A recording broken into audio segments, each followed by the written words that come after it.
कहानी की शुरुआत यूएसए के एक जेल से होती है। जेल के अंदर ड्वाइट नाम के एक वरिष्ठ कैदी को तैयार होते हुए देखा जाता है, क्योंकि आज उसे रिहा कर दिया जाएगा। ड्वाइट को गैंगस्टर ग्रुप की हत्या के लिए कैद किया गया था, जिसे उसने एक बार अंजाम दिया था। इसके अलावा यूएसए के सबसे बड़े माफिया बॉस भी उससे डरते हैं। कुछ देर बाद ड्वाइट को जेल से रिहा कर दिया जाता है और वह तुरंत अपने साथियों से मिलने पीट के ऑफिस जाता है, क्योंकि ड्वाइट की फैमिली उसे नहीं मानती। उसकी पत्नी और उसकी बेटी ने उसे छोड़ने का फैसला किया था, क्योंकि वह भी उन सभी को छोड़कर ही माफिया बना था और पिछले 25 वर्षों से किसी से बात नहीं की थी। ड्वाइट न्यूयॉर्क सिटी को देखकर अचंभित होता है, क्योंकि वह बहुत अधिक आधुनिक हो चुकी है। जेल जाने से पहले इनमें से कोई भी चीज मौजूद नहीं थी। कुछ समय बाद ड्वाइट पीट का ऑफिस पहुंचता है और उसके सभी साथियों द्वारा उसका स्वागत किया जाता है। पीट बहुत बूढ़ा हो चुका है और उसकी तबीयत भी खराब रहती है। कुछ समय बाद पीट का बेटा चिवी वहां आता है और ड्वाइट से कहता है कि उसके पिता के सभी बिजनेस बंद हो गए हैं और उसके पिता पीट अब बहुत बूढ़े हो चुके हैं, इसलिए चिवी सारा काम देखता है। चिवी के पास सबसे भरोसेमंद आदमी विंस है, इसलिए वह ड्वाइट से कहता है कि उसकी जगह यहाँ नहीं है। लेकिन चिवी अभी भी उसके 25 साल तक कैद में रहने के बलिदान का सम्मान करता है, इसलिए वह ड्वाइट को एक तुलसा नामक सुंदर सिटी में भेजना चाहता है। उसे उस शहर को नियंत्रित करना है और सभी ड्रग्स डीलरों के साथ काम करके उन्हें सक्षम माफिया बनाना है। यह सुनकर ड्वाइट मना कर देता है, क्योंकि अप्रत्याशित रूप से उसे फिर से सब कुछ शुरू से शुरू करना होगा। ड्वाइट के अपमानजनक रवैये को देखकर विंस उठता है और उसे बाहर निकलने के लिए बोलता है, लेकिन ड्वाइट तुरंत उसे एक मुक्का मारता है और बेहोश कर देता है, जिस पर पीट ड्वाइट से माफी मांगता है और समझाता है कि सब कुछ बदल गया है और अब वह वैसा नहीं है जैसा उनके समय में हुआ करता था। पीट ड्वाइट से चिवी के सभी आदेशों की पालना करने के लिए कहता है, क्योंकि सबसे इंपॉर्टेंट बात यह है कि ड्वाइट अभी भी गैंग का हिस्सा है और वह अपना नया साम्राज्य बनाने में सक्षम है। ड्वाइट ने नरमी दिखाई और तुलसा शहर में रहने के लिए सहमत हो गया। तुलसा पहुंचने के कुछ समय बाद ही ड्वाइट ने तुरंत एक टैक्सी पकड़ी और अपने नए घर के लिए निकल गया। रास्ते में वे टैक्सी ड्राइवर टाइसन से बात करता है। यात्रा के दौरान बातचीत करते रहते हैं, क्योंकि टाइसन बहुत ही मिलनसार और विश्वासी लड़का है। उसके बाद ड्वाइट की नजर एक कॉफी शॉप पर पड़ी, जिसके दरवाजे पर भांग के पत्ते का लोगो लगा हुआ था। उसने टाइसन से इसके बारे में पूछा तो उसने जवाब दिया कि यह केवल कॉफी शॉप ही नहीं है, बल्कि यहाँ मारिजुआना भी बेचते हैं। यह सुनकर ड्वाइट ने टाइसन को दुकान के बाहर खड़े रहने के लिए कहा और खुद अंदर चला गया। अंदर जाने के बाद ड्वाइट ने एक कर्मचारी को अपने मालिक को बुलाने के लिए कहा, लेकिन कर्मचारी ने मना कर दिया और उसे बाहर निकाल दिया, क्योंकि उनके मालिक अजनबियों से नहीं मिलते। ड्वाइट बाहर चला गया और टाइसन की टैक्सी से एक थर्मस लिया और अंदर घुस गया और उनसे भिड़ गया। आखिरकार दुकान का मालिक बोर्ड शोर सुनकर बाहर आया। उस समय ड्वाइट ने तुरंत बोर्ड को ऑफिस में बातचीत करने के लिए बुलाया, जहाँ उसने बताया कि चिवी के नेतृत्व में यूएसए में सबसे बड़ी माफिया गैंग है और वह उसका हिस्सा है और वे तुलसा के सभी ड्रग्स डीलरों को उनके साथ एकत्रित करने के लिए आया है और उन्हें इसके बदले सुरक्षा और एफबीआई से सुरक्षा और तुम्हें अपने सप्ताही कमाई का 20% हिस्सा उन्हें देना होगा। बोर्ड ने ड्वाइट की बात का पालन करने के लिए सहमति व्यक्त की और तुरंत इस सप्ताह के लिए अपनी सभी आय के कुल पर 20% का भुगतान कर दिया। उसके बाद ड्वाइट टैक्सी में वापस आया और टाइसन को बिना किसी हिचकिचाहट के काफी उच्च भुगतान के साथ अपना निजी ड्राइवर बनने की पेशकश की। उसने तुरंत प्रस्ताव स्वीकार कर लिया। इस प्रकार अब से टाइसन अब अधिकारी तौर पर ड्वाइट का प्राइवेट ड्राइवर बन गया है। उसके बाद टाइसन ने उसे उसके अपार्टमेंट तक पहुंचाया। बाद में ड्वाइट एक नाइट क्लब में गया, जहां उसने केलर नामक क्लब मालिक से संपर्क किया। वह स्थानीय लोगों से परिचित होने के लिए भी प्रयास करता है, जिन्हें बाद में वह अपनी गैंग में शामिल कर लेगा। अगले दिन ड्वाइट और टाइसन बोर्ड की शॉप पर वापस आए। ड्वाइट ने पूछा कि बोर्ड को मारिजुआना के पत्ते कहां से मिलते हैं, जो वे हमेशा सेल करता है। यह सुनकर बोर्ड ने जवाब दिया कि उसे जिम्मी नामक एक किसान से पत्ते मिलते हैं, जो शहर में सभी जगहों पर मारी जवानों के पत्तों की आपूर्ति करता है, क्योंकि उसके पास दर्जनों हेक्टर में मारी जुआना के बागान है। यह सुनकर ड्वाइट ने जिम्मी से कुछ समय बाद परिचित करवाने के लिए कहा। ड्वाइट केलर के नाइट क्लब में वापस आया। इस बार उसकी मुलाकात एना नाम की एक महिला से हुई और उन्होंने अपना परिचय दिया। उस समय वह अकेली नहीं थी, क्योंकि वह अपने दोस्तों के साथ नाइट क्लब में पार्टी कर रही थी। उसके बाद ड्वाइट को उनके साथ एंजॉय करने के लिए इनवाइट करती है और उन्होंने साथ में पार्टी की। यह पता चला कि ड्वाइट एना में रुचि रखता है, इसलिए उसने उसे अपने अपार्टमेंट में साथ चलने के लिए इनवाइट किया और एना ने खुशी खुशी स्वीकार कर लिया, क्योंकि वह भी उसे पसंद था। आगे एना और ड्वाइट को उनके घर में साथ उठते हुए देखा गया। उसके बाद एना ने जल्दी से अलविदा कहा, क्योंकि उसे और भी काम था। ड्वाइट ने उम्मीद जताई कि कुछ समय बाद वे फिर मिल सकते हैं। तुलसा में एफबीआई की टीम को मीटिंग करते हुए देखते हैं, जिसमें ड्वाइट के बारे में ही चर्चा हो रही थी, जो 25 साल से अपराधी है। एफबीआई को पता चलता है कि ड्वाइट अब तुलसा में रहता है और वे चिंतित हैं, क्योंकि ड्वाइट शहर में परेशानी खड़ी कर सकता है। उस मीटिंग में एना भी मौजूद थी, क्योंकि यह पता चलता है कि वे भी एफबीआई की एजेंट हैं। उस समय वे यह जानकर हैरान थी कि ड्वाइट एक अपराधी है, जिसने अब तक 25 साल की सजा काट रखी है। एना अभी भी ड्वाइट के बारे में जानने के लिए उत्सुक थी, इसलिए उसने तुरंत अपने एफबीआई में सहयोगी से ड्वाइट के बारे में विस्तृत जानकारी के लिए संपर्क किया। एना के सहयोगी ने तब उसे बताया कि ड्वाइट न्यूयॉर्क शहर का सबसे बड़ा माफिया है। बड़े बड़े माफियाओं को मारना उसके दाहिने हाथ का खेल है। इसके अलावा ड्वाइट किसी के साथ भी क्रूर होने के लिए कुख्यात था। इस जानकारी को जानने के बाद एना ने अपने सहयोगी को धन्यवाद कहा और कॉल समाप्त कर दी। दूसरी ओर ड्वाइट और टाइसन इस वीक की कमाई में अपना हिस्सा लेने के लिए बोर्ड के पास गए, जहां ड्वाइट ने जिम्मी के पास ले जाने के लिए कहा, जो मारी जुआना के पत्तों की आपूर्ति करता है। लेकिन बोर्ड अभी बिजी है और ड्वाइट को उसके पास बाद में ले जाने का वादा किया। थोड़ी देर बाद ड्वाइट को चिबी का कॉल आया, जिसने ड्वाइट को विंस के इलाज के पैसों का भुगतान करने का अनुरोध किया, जिसे उसने बुरी तरह मारा था। काफी कोशिश के बाद ड्वाइट सहमत हो गया और चिबी को प्रॉमिस किया कि वह पैसे भेज देगा। दोपहर में जब ड्वाइट अपने अपार्टमेंट में था तो अचानक एना ने उससे मुलाकात की। उसने पूछा कि वह तुलसा में क्यों आया है। ड्वाइट ने कहा कि वह केवल छुट्टियां मनाने आया है और अपनी जेल की रिहाई का आनंद ले रहा है। वह नहीं चाहता था कि संदेह पैदा हो। एना ने ड्वाइट को सावधान रहने की सलाह दी, क्योंकि शहर में कई बुरे लोग हैं। कुछ समय बाद ड्वाइट और बोर्ड जिमी से मुलाकात करने के लिए जाते हैं। वहां पहुंचने पर जिमी ने ड्वाइट का गर्मजोशी से स्वागत किया। उस समय ड्वाइट ने जिमी को उनका सहयोगी बनने की पेशकश की, जिससे वे मिलकर तुलसा सिटी में अफीम वितरण करेंगे। और ड्वाइट ने यह भी वादा किया कि अगर जिमी उसके साथ काम करने के लिए सहमत होता है तो वह उसे किसी भी चीज की सुरक्षा प्रदान करेगा। यह सुनकर जिमी भी सहमत हो गया और अब से वे आधिकारिक तौर पर पार्टनर बन गए। अगले दिन ड्वाइट अपनी वाइफ और बेटी के ठिकाने की खोज करता है, जो उसे बहुत समय पहले छोड़कर चली गई थी। कुछ ही समय बाद ड्वाइट सोशल मीडिया पर अपनी बेटी का पता खोजने में कामयाब हो गया। इसके अलावा ड्वाइट को उसके फोन नंबर भी मिल गए और तुरंत उसने उस नंबर पर कॉल किया। जब उसने कॉल का आंसर दिया तो ड्वाइट ने तुरंत माफी मांगी और दुख व्यक्त किया और बताया कि वह अपनी बेटी को कितना याद करता है।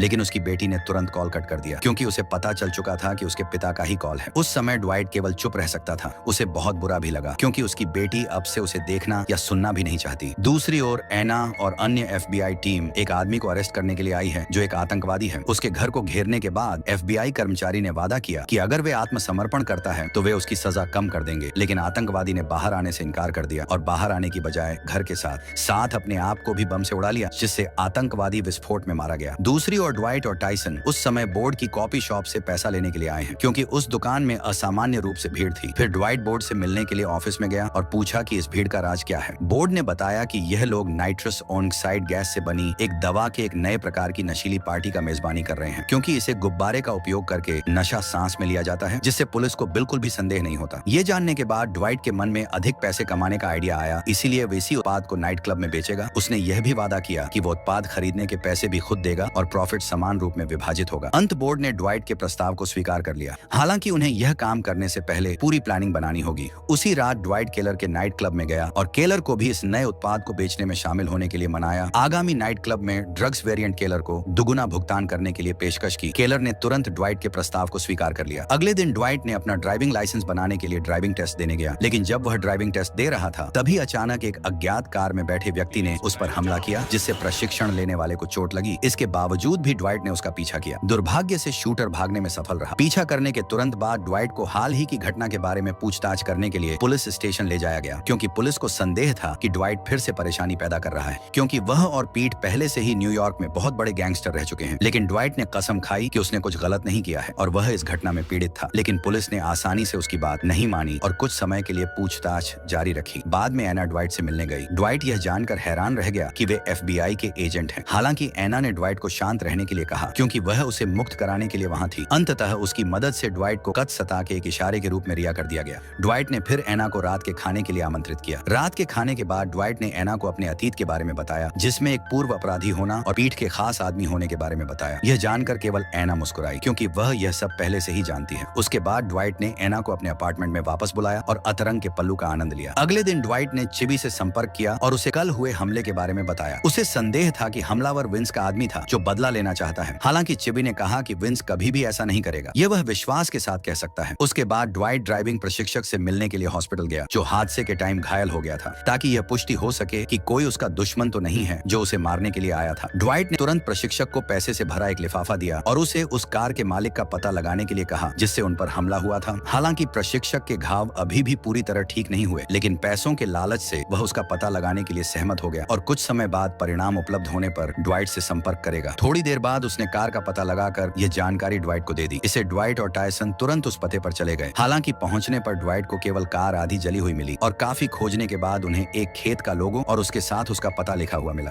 ड्वाइट तुरंत उस खेत के स्थान पर गया, क्योंकि उसे यकीन था कि कल उस पर हमला करने वाला व्यक्ति उस खेत का मालिक है। वहां पहुंचने पर ड्वाइट ने अंदर जाकर काफी जांच पड़ताल की और मिसेस फेरियो फार्म के मालिक का इंतजार किया। कुछ देर बाद खेत का मालिक बाहर निकला और अपने घर की ओर गया। ड्वाइट ने भी उसका पीछा किया। आखिरकार खेत का मालिक अपने घर पहुंचा, लेकिन ड्वाइट हिचकिचा गया। जब उसने खेत के मालिक के बच्चे को अपने पिता को गर्मजोशी से गले लगाकर स्वागत करते हुए देखा। अंत में ड्वाइट ने अगली सुबह वापस आने का फैसला किया और अधिक उपयोग क्षण की प्रतीक्षा की। अगले दिन खेत के मालिक आर्म को घर में प्रवेश करते समय अपनी गतिविधियों को फिर से करते हुए देखा गया। ड्वाइट अचानक पीछे से आया और उस पर बंदूक तान दी। ड्वाइट ने जानना चाहा कि आर्म ने कल उस पर हमला क्यों किया और किसके आदेश पर किया। यह सुनकर आर्म ने माफी मांगते हुए कहा कि उसे संदेह था कि ड्वाइट चिवी के आदेश पर उसका शिकार करने के लिए तुलसा आया है। ड्वाइट ने आश्चर्यचकित होकर उससे पूछा कि क्या आर्म और चिवी के बीच कोई समस्या है। आखिरकार उसने समझाया कि जब तुम जेल में थे तो उसने चिवी के लिए काम किया था। इसके अलावा आर्म को पता था कि ड्वाइट को 25 साल की कैद का महत्वपूर्ण रहस्य चिवी द्वारा बिछाया गया एक झाल था और चिवी मेरे द्वारा तुम्हें मरवाना चाहता था। इसलिए आर्मन ने सोचा कि ड्वाइट बदला लेने के लिए मेरे पीछे तुलसा आया है और चिवी ने ही उसे यहाँ भेजा होगा। यह सुनकर ड्वाइट हैरान रह गया कि चिवी उसकी कैद के पीछे का मास्टरमाइंड था, लेकिन ड्वाइट ने कोई कार्रवाई नहीं करने का फैसला किया क्योंकि वह अभी भी पिट का सामान करता है। ड्वाइट ने यह वादा किया कि अगर आर्मन उसके साथ शामिल होने के लिए सहमत हो जाता है तो वह उस पर हमला नहीं करेगा और आर्मन के पास यह करने के अलावा कोई अन्य विकल्प नहीं था।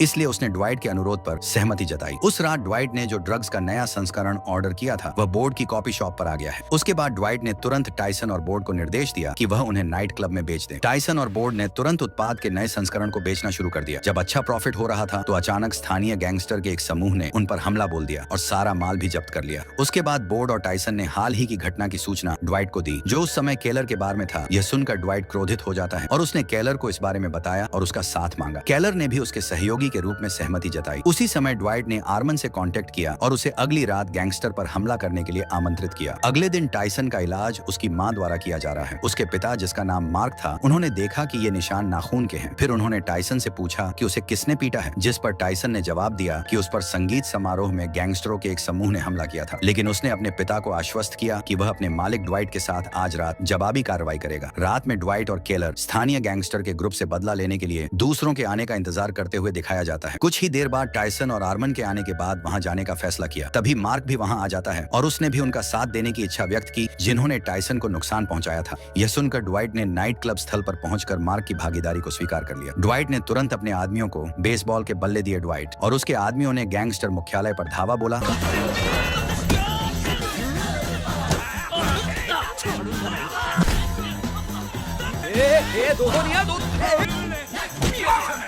और एक लंबी लड़ाई के बाद एक क्रूर हमला किया। ड्वाइट का समूह आखिरकार गैंगस्टरों को हराने में कामयाब रहा। ड्वाइट ने कल जब्त की हुई दवाइयों के नए प्रकार को साथ में लाया था और साथ ही स्थानीय गैंगस्टर मुख्यालय का सारा पैसा भी उसके बाद ड्वाइट और उसके आदमी केलर के बार में वापस आए और जब्त की हुई सारी रकम को अपने सदस्यों के साथ बराबर हिस्सों में बांट लिया। कुछ दिनों बाद गैंग के एक सदस्य, जिस पर ड्वाइट ने हमला किया था, उसने पुलिस वालों को इसकी सूचना दी। गैंग के सदस्य ने ड्वाइट के एक गुर्गे की कार और उसके नंबर भी दिए और पुलिस से उसे अप्रत्याशित रूप से गिरफ्तार करने का अनुरोध भी किया। क्योंकि पुलिस और तुलसा के अधिकांश लोग गैंगस्टर के अधीनस्थ थे, इसलिए वे गैंगस्टर के हर आदेश का पालन करते थे। दूसरी ओर टाइसन को अकेले गाड़ी चलाते हुए देखा गया, जबकि वह अपनी गर्लफ्रेंड से बात कर रहा था। हालांकि चलते चलते अचानक पुलिस ने उसे रोक दिया क्योंकि गैंग के सदस्य द्वारा दी गई लाइसेंस फ्लैट टाइसन की गाड़ी की लाइसेंस प्लेट निकली। इस बीच ड्वाइट न्यूयॉर्क गया हुआ था क्योंकि उसका छोटा भाई मर गया है। वह उसके परिवार से मिलने और अपनी बेटी को देखना चाहता था, लेकिन उसकी बेटी उससे नहीं मिलना चाहती थी। वह अपनी बहन से बात करता है और अपनी बेटी और उसके परिवार के बारे में पूछता है। दूसरी ओर टाइसन को पुलिस ने गिरफ्तार कर लिया और पुलिस स्टेशन ले गई। टाइसन ने मदद के लिए ड्वाइट से संपर्क करने की कोशिश की, लेकिन उसका फोन बंद आ रहा था, इसलिए टाइसन को उस रात पुलिस स्टेशन में अस्थायी रूप से हिरासत में लेना पड़ा। पुलिस अधिकारियों में से एक ने टाइसन का फोन जब्त कर लिया और उससे जबरदस्ती फोन अनलॉक भी करवा लिया। आखिरकार पुलिस अधिकारी बोर्ड के ठिकानों का पता लगाने में कामयाब रहे। टाइसन को इस बात पर रिहा कर दिया गया, लेकिन पुलिस ने उसका फोन जब्त कर लिया। इस बीच बोर्ड को अन्य अधिकारियों ने पकड़ लिया। दूसरी ओर चिवी वर्तमान में अस्पताल में था क्योंकि उसके पिता की तबीयत ज्यादा खराब थी। चिवी को पता चला कि ड्वाइट न्यूयॉर्क में है तो उसने उससे संपर्क किया और उसे अस्पताल आने के लिए कहा। अतीत में उसे फंसाने के लिए वह चिवी से नाराज होने के बावजूद वह पीठ के सामान में अस्पताल आया। इस बीच आर्मड अपने खेत में था, जहां उसके एक कर्मचारी ने सुना था कि आर्मड और ड्वाइट ने संगीत समारोह में गैंगस्टर मुख्यालय पर हमला किया था। गैंगस्टर ब्लैक मैकएडम के रूप में जाने जाते हैं और कर्मचारी ने आर्मड को चेतावनी दी कि वे ब्लैक मैकएडम समूह के साथ फिर ऐसा सलूक न करें क्योंकि उनके पास वोल ट्रिप नाम का एक बहुत ही क्रूर लीडर है और तुलसा शहर पर वे लंबे समय से राज कर रहा है। आज तक ड्वाइट और आर्मड को छोड़कर किसी ने उसे परेशान करने की हिम्मत नहीं की है। अपने कर्मचारी की बात के बारे में उत्सुकता महसूस करते हुए आर्मड तुरंत घर गया और इंटरनेट के माध्यम से ब्लैक मैक एडम गैंग के बॉस के बारे में पता लगाया। अप्रत्यक्ष रूप से जो उसके कर्मचारी ने कहा था वह सच्चे निकला, क्योंकि यह भी पता चला कि ब्लैक मैक एडम गैंग का लीडर वोल ट्रिप कानून से मुक्त है और वह बहुत ही खतरनाक है और उसके पास बहुत बड़ी गैंग है। यह जानकर आर्मड को डर लगने लगा कि उसकी पत्नी और बच्चा एक ही समय में इस गैंगस्टर का निशाना बन जाएंगे। दूसरी ओर ड्वाइट पीट से मिलने के लिए अस्पताल पहुंचा।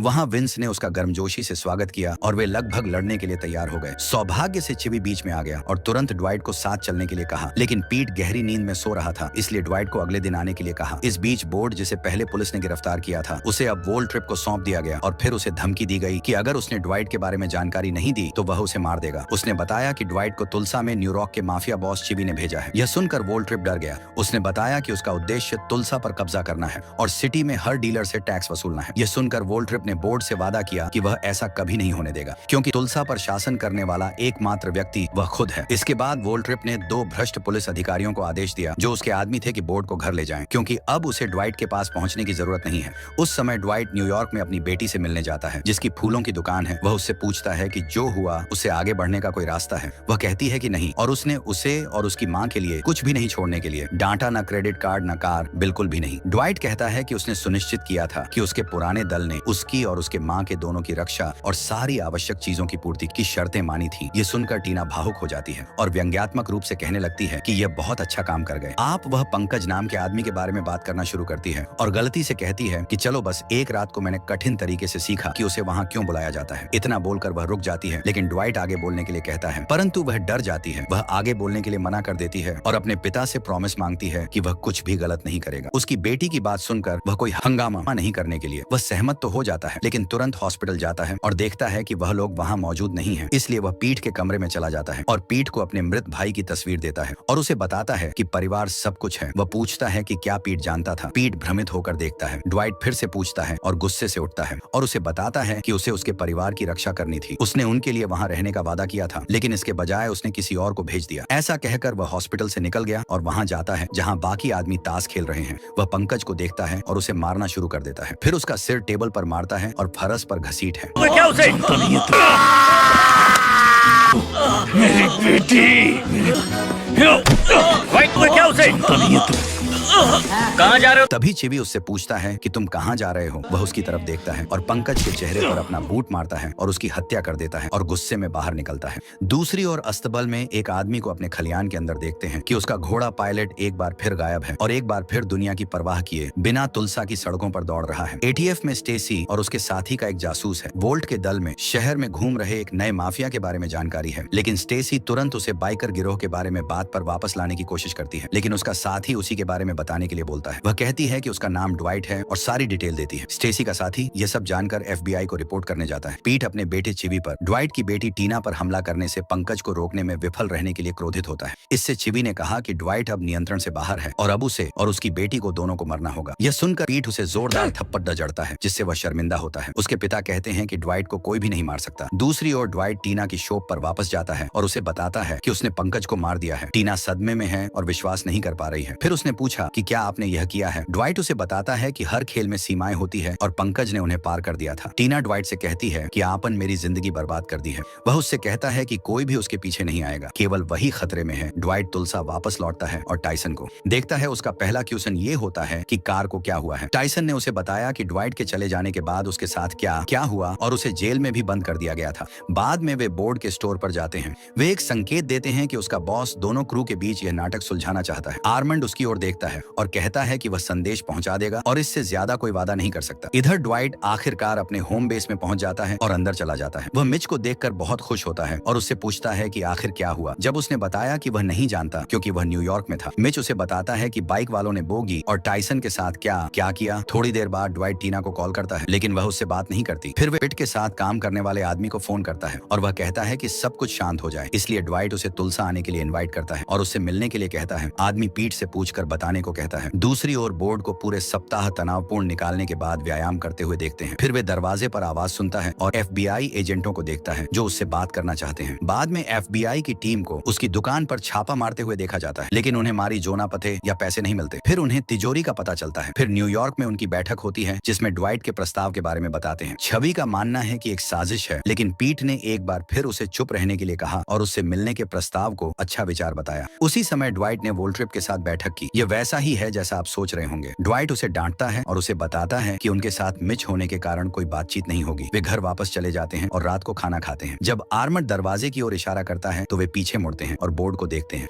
ड्वाइट ने उससे पूछा कि वह कहां पर था। फिर बोर्ड उसे सारी बातें बताता है कि FBI दस्तक देने आई थी और उसे धमका कर गई है। तभी ड्वाइट ने उसे थपथपाया और सवाल पूछना जारी रखता है और उससे पूछा कि उसने FBI को क्या क्या बताया है। उसने कहा कि मैंने केवल इतना बताया है कि मैं और ड्वाइट बिजनेस पार्टनर हैं। बोर्ड बहुत खुश होता है और उससे गले मिलने जाता है। अगले दिन ड्वाइट एक बार फिर अपने स्थानीय कॉफी शॉप में जाता है। वह वहाँ किसी का इंतजार कर रहा है। वेटर्स उससे पूछती हैं कि क्या बात है। वह उसे बताता है कि पायलट घोड़ा आज अभी तक नहीं आया है। वह कहती है कि मुझे नहीं पता और कहती है कि शॉप पर आज मेरा आखिरी दिन है। तभी ड्वाइट को एक आइडिया आता है और वह उससे पूछता है कि क्या उसे घोड़े पसंद है। वह उसे अस्तबल में ले जाता है जहाँ पायलट बंधा होता है। वह उसके मालिक से मिलता है और उसे पायलट को खरीदने का प्रस्ताव रखता है और कुछ पैसे देकर उसे खरीद लेता है। दूसरी ओर बाइकर्स मीटिंग कर रहे होते हैं। तभी एक लड़की आती है। वोल्ट्रिप उससे कहता है कि उसे इन चीजों में नहीं पड़ना चाहिए। इधर घोड़े को फिनो के फार्म पर लाते हैं। वह मार्गरेट के साथ पायलट को प्रशिक्षित करने और उसे अस्तबल में रखने का सौदा करता है। हालांकि मार्गरेट केवल इस शर्त पर सहमत होती है कि ड्वाइट एक सप्ताह के समय में घोड़े के लिए प्रोफेसर की व्यवस्था कर देगा। उसके बाद ड्वाइट मिच के पास जाता है और उसे कहता है कि अगर उसे दिलचस्पी है तो वह उसके साथ बार में व्यापार करना चाहता है। मिच उससे कहता है कि वह इस बारे में सोचेगा। दूसरी ओर न्यूयॉर्क में टीना अपने बच्चों को कार से निकाल रही है और उसका पति एमरी कार को पार्क करने के लिए जाता है तो चिवी वहां आता है और उस पर हमला कर देता है और उसे बुरी तरह जख्मी कर देता है। इधर बार में ड्वाइट और मिच उसे बंद करने वाले होते हैं कि तभी फायरिंग शुरू हो जाती है, लेकिन वे दोनों उसे मार गिराते हैं। उन्हें पता चलता है कि वह मर गया है। मिच उसे देखने के लिए जाता है। घटना के बाद मिच उसका बिजनेस पार्टनर बनने के लिए राजी हो जाता है और बाइकर की कब्र खोदना शुरू करते हैं। आदमी की जैकेट उतारत है और उसे गाड़ देते हैं। इधर टीना अपने फादर को कॉल करके बताती है कि उसके पति पर लास्ट नाइट हमला हुआ था। ड्वाइट को विश्वास नहीं हो रहा कि पीट और उसके बेटे ने उससे झूठ बोला। वह उसकी बेटी और उसके परिवार को तुलसा आने के लिए कहता है, लेकिन वह मना कर देती है और कॉल कट कर देती है। मिच उसे पूछता है कि उसे फिश का लोगो रखना चाहिए, लेकिन ड्वाइट उसे मना कर देता है। दूसरी ओर टाइसन और आर्मंड रेलवे स्टेशन पर किसी का इंतजार कर रहे हैं। तभी वहां गुंडी आता है तो वह आर्मंड को देखकर अतीत को याद करता है और उसे तुलसा सिटी के बारे में पूछता है। उसे तुलसा में रहने के बारे में भी पूछता है। आर्मंड कहता है कि यह केवल संजोग है। घर की ओर जाते समय गुंडी टाइसन की अंगूठी देखता है और उसे कहता है कि यह उसे कहां से मिली। टाइसन उससे कहता है कि यह उसने खरीदी है। गुंडी फिर आर्मंड और ड्वाइट के संबंध के बारे में गंभीरता से पूछता है, लेकिन आर्मंड फिर से कहता है कि यह केवल संजोग है। इधर वोल्ट्रिप के साथी को एक पार्सल मिलता है और बॉक्स को खोलने पर उसमें से एक खून से सनी हुई शर्ट निकलती है। वोल्ट्रिप तुरंत बदला लेने की भावना से भर जाता है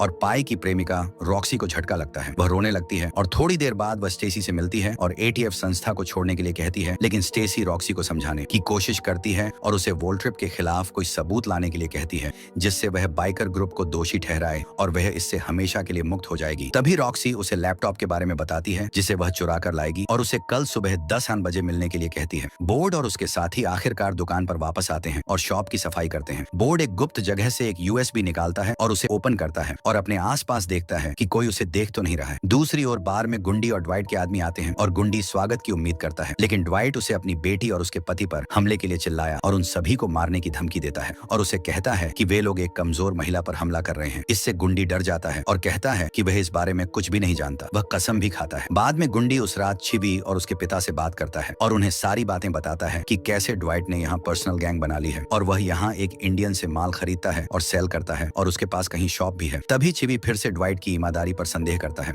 क्योंकि उसने गैंग की अंगूठी भी अपने आदमी को दे दी है। उधर स्टेसी ड्वाइट के पास आती है और उससे पाई की मौत का जवाब मांगती है। हालांकि ड्वाइट अपने जुर्म को एक्सेप्ट नहीं करता, जिससे स्टेसी और भी क्रोधित हो जाती है और उसे अरेस्ट करने की धमकी देते हुए चली जाती है। दूसरी ओर रॉक्सी गैंगस्टर की ऑफिस में तलाशी लेती है। उसे लैपटॉप मिलता है। वह उसमें जानकारी ढूंढती है, लेकिन तभी दरवाजे पर आवाज सुनकर चौंक जाती है और वोल्ट्रिप उस पर हंसता है और लैपटॉप बंद कर देता है। विनम्रता से चाकू उठाते हुए बात करता है। फिर रॉक्सी उसे बखाना चाहती है, लेकिन वह उसके पीछे जाकर उसका गला दबा देता है और हमें यह कहने की आवश्यकता नहीं है कि उसके साथ आगे क्या हुआ। कुछ घंटों बाद स्टेसी रॉक्सी का इंतजार कर रही होती है और उसे कॉल करती है, लेकिन कोई आंसर नहीं आता तो वह समझ जाती है कि वह पकड़ी गई है। वह फिर से उसे फोन करती है तो एक आदमी जवाब देता है तो वह निराश हो जाती है। इस बीच ड्वाइट बोर्ड से मिलता है और अपनी नई प्लानिंग का प्रस्ताव देता है। वह मिच के रेस्टोरेंट का नवीनीकरण करना चाहता है और उसके अंदर एक कसीनो खोलने की सोचता है, लेकिन बोर्ड को लगता है कि इस बिजनेस के लिए उनके पास पर्याप्त इनकम नहीं है। ड्वाइट सोचने लगता है तो बोर्ड उससे पूछता है कि क्या वह क्रिप्टो करेंसी के बारे में जानता है, लेकिन ड्वाइट उसे कहता है कि उसमें इसमें दिलचस्पी नहीं है। तभी वह अपने लैपटॉप को घुमाता है और ड्वाइट उसमें देखता है कि उसने लाखों डॉलर कमाया हुआ है। बोर्ड उससे कहता है कि यह सब उसने चुराया है और उसे कहता है,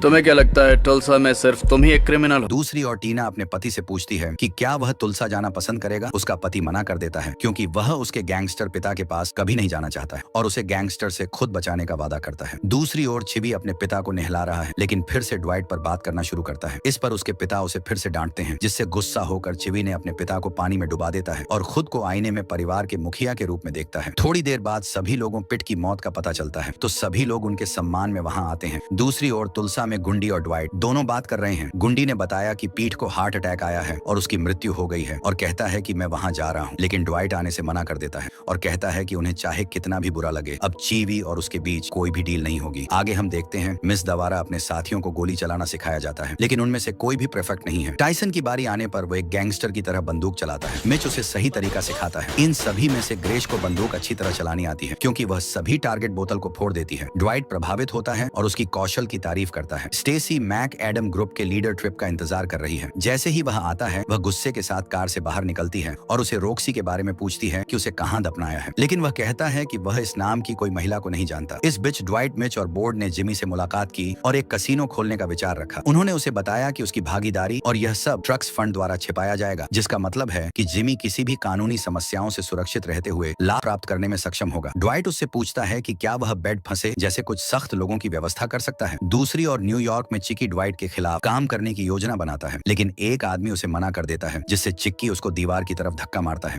और उन सभी को बोलता है, पार्टी खत्म, घर जाओ। इधर ड्वाइट और टायसन फिर मेक एडम के ठिकानों की निगरानी करने के लिए चले गए। उधर FBI और स्टेसी के साथियों के साथ मीटिंग चल रही है, जिसमें ड्वाइट का जिक्र होते ही वह बात को टाल देती है और बाइकर गैंग की ओर जोर देती है और वोल्ट्रिप के लाखों डॉलर वाले लैपटॉप के बारे में भी बताती है, जिसमें FBI की टीम सहमत हो गई कि असली खतरा वोल्ट्रिप है। दूसरी ओर टीना ड्वाइट को कॉल करती है और तुलसा आने के प्रस्ताव को मानती है, लेकिन लेन ड्वाइट उसे फिर कहता है कि अभी थोड़ी चीजें ठीक होने दो, फिर मैं तुम सभी को इनवाइट करूंगा। वह कहती है कि वह इंतजार करेगी। इधर ATF और FBI अपने वारंट के दम पर एक बार में छापा मारते हैं। वे वोल्ट्रिप के खास आदमी को पकड़ना चाहते हैं, लेकिन उन्हें एक लैपटॉप के अलावा कुछ नहीं मिलता, जिसमें $8 मिलियन से अधिक पैसे दिखाई देते हैं। FBI सहमत है कि वोल्ट्रिप कोई मामूली गैंगस्टर नहीं है। वोल्ट्रिप को इसकी जानकारी मिलती है तो वह अपने पुलिस कर्मियों को कॉल करता है, लेकिन वह उससे कहते हैं कि FBI का छापा है जिसमें कुछ नहीं कर सकते, जिस पर वह उन्हें ऊँहे डांटता है और ड्वाइट को पकड़ने के लिए कहता है। इधर बोर्ड जिम्मी को समझा रहा है कि उसे बस कुछ चीजों पर ही साइन करने हैं और उसे घर पर बैठे बैठे पैसे प्राप्त होंगे। इधर टायसन ड्वाइट की गाड़ी चला रहा है, लेकिन अचानक उन्हें रोक दिया जाता है और फिर वही दो पुलिसकर्मी बाहर आते हैं। ड्वाइट कहता है कि मैं इन्हें देखता हूँ। वह अपनी जैकेट में हाथ डाले हुए उन्हें धमका है और उन्हें जाने के लिए कहता है, जिस पर वह कार में जाते हैं। ड्वाइट कार में बैठकर हंसना शुरू कर देता है, क्योंकि वह अपनी बंदूक घर पर ही भूल गया था। आगे की स्टोरी बहुत ही खास और मजेदार होने वाली है। थोड़ी देर बाद चिवी ड्वाइट को कॉल करता है और चीजों को सही करने के लिए कहता है, जिस पर ड्वाइट सहमत होता है। तभी तुलसा आने का प्रस्ताव रखता है। ड्वाइट कहता है कि मैं इंतजार करूंगा और कॉल कट कर देता है। दूसरी वोल्ट्रिप को दिखाया जाता है, जो अपनी टीम से बात कर रहा है और वह अपने पैरोल पर काम करता है। वह उन्हें कहता है कि तुम लोग बेकार हो, क्योंकि ड्वाइट की टीम सब कुछ संभाल रही है। फिर आर्मंड को दिखाया जाता है, जो अपनी पत्नी के साथ डिनर कर रहा है। वह कहती है कि उन्हें यह शहर छोड़ देना चाहिए, जिस पर वह उसे मना कर देता है और गुस्सा भी करता है। वह कहती है कि या तो तुम रहोगे या मैं और मेरे बच्चे, लेकिन आर्मंड वहीं बैठा रहता है। इधर ड्वाइट से मिलने स्टेसी आती है और उसके पास आकर ज्ञान बांटना शुरू कर देती है और पूछती है कि वे यहाँ क्यों खड़ा है, लेकिन वह शांत रहता है और उसे हंसाने में कामयाब हो जाता है। वे बातचीत कर रहे होते हैं, तभी अचानक दो बाइकर्स को देखते हैं और अचानक गोलीबारी शुरू हो जाती है। वो उन्हें मार देते हैं, लेकिन स्टेसी को भी गोली लग जाती है। टायसन गोली की आवाज सुनकर वापस आ जाता है। तभी पुलिस की कई गाड़ियां एक साथ आती हुई नजर आती हैं। वे ड्वाइट से बातचीत करते हैं और ड्वाइट 25 साल पहले की घटना को याद करता है, जहां चिक्की और विंस दोनों किसी आदमी को मार रहे हैं, लेकिन आर्मंड उन्हें रोकने का प्रयास कर रहा है, लेकिन वह उसे वहां से जाने के लिए कहते हैं, जिस पर आर्मंड ड्वाइट को कॉल करके घटना की जानकारी देता है। अबे देख क्या रहा है, पकड़ना इसे। ड्वाइट तुरंत वहां पहुंचता है और चाबी मांगता है, लेकिन वह घबरा जाते हैं और अचानक आग लगना शुरू हो जाती है, जिससे वह फायरिंग करके हथकड़ी तोड़ने का प्रयास करता है, लेकिन कोशिश विफल रही। वह आर्मंड को बाहर जाने के लिए कहता है और पीड़ित को आसान मौत देने के लिए उसे गोली मार देता है और नीचे चला जाता है, जहां पुलिस उसका इंतजार कर रही है और उसे गिरफ्तार कर लेती है, जिस पर उसे 25 साल की सजा होती है। वह सपने से बाहर आता है तो FBI और ATF के अधिकारी उससे पूछताछ कर रहे होते हैं। वह स्टेसी पर गोली चलने के बारे में पूछते हैं, लेकिन वह कोई आंसर नहीं देता। तभी उसका वकील वहां आता है और उसे रिहा करवा लेता है। वह बाहर निकलते ही अस्पताल जाता है और स्टेसी से तबीयत के बारे में पूछता है। वह उसका धन्यवाद करता है, क्योंकि उसने उसकी जान बचाई है। दूसरी ओर वोल्ट्रिप के आदमी अपनी बाइक को इकट्ठा कर रहे हैं और सभी आदमियों को इकट्ठा करते हैं। वोल्ट्रिप उन्हें कुछ दिन के लिए गायब होने के लिए बोलता है और तब तक कोई आराम नहीं करेगा जब तक ड्वाइट और उसके आदमियों को खत्म नहीं कर दें। एक आदमी बीच में टोकता है तो उसे गोली मार दी जाती है। इधर ड्वाइट रात की घटना से नाराज है और अपने आदमियों में वोल्ट्रिप को मारने के लिए इनाम की घोषणा करता है। तभी आर्मंड आता है और उसे बताता है कि चिकी तुलसा में है और वह खतरा बनकर आया है। बाद में चिकी और उसके साथियों को बैठा हुआ दिखाया जाता है। तभी वहाँ ड्वाइट पहुंचता है और उन्हें सरप्राइज दे देता है।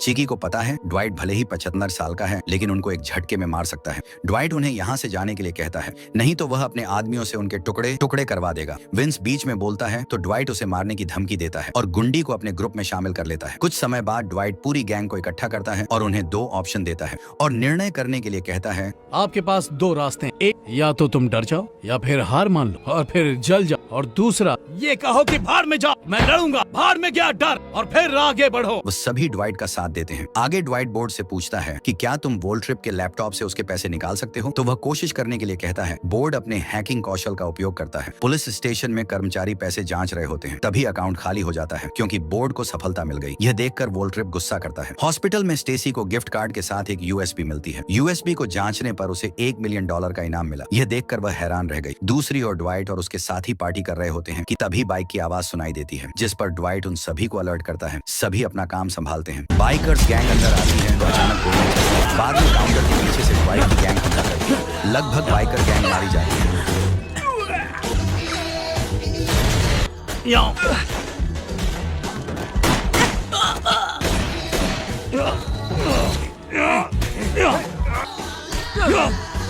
वो सभी ड्वाइट का साथ देते हैं और टाइसन को भी गोली लग जाती है। ड्वाइट और वोल्ट्रिप के बीच खतरनाक लड़ाई होती है। ड्वाइट उस पर गुस्सा निकालता है और खत्म कर देता है। कहानी 3 महीने बाद दिखाई जाती है, जिसमें टीना तुलसा आई है और ड्वाइट अपनी बेटी के साथ बच्चों को देखता है और एंजॉय करता है। वह उसके घोड़े पायलट पर भी बैठता है। इधर स्टेसी एकदम स्वस्थ हो गई है और पुलिस अधिकारियों के साथ बैठी है। वह उसे एक शर्त पर ज्वाइन करने का आदेश देते हैं। इधर 2 बक की आज ओपनिंग है क्योंकि इसका पुनः निर्माण किया गया है। इसमें मिज अपने सॉन्ग सुनाता है और ड्वाइट की तारीफ करता है। थोड़ी देर बाद ड्वाइट बाहर की ओर जाता है और स्टेसी को देखकर खुश हो जाता है, लेकिन स्टेसी कहती है कि मुझे दुख है। तभी पुलिस कार आती है और उसे गिरफ्तार करती है क्योंकि उसने एक पुलिस अधिकारी को रिश्वत दी है। टीना उनके पास आती है तो ड्वाइट सॉरी बोलता है। टीना दुखी हो जाती है और ड्वाइट के साथ एक बार फिर विश्वासघात होता है और सीरीज यहीं समाप्त हो जाती है। सीजन 2 के लिए कमेंट सेक्शन में बताएं। Thanks for watching.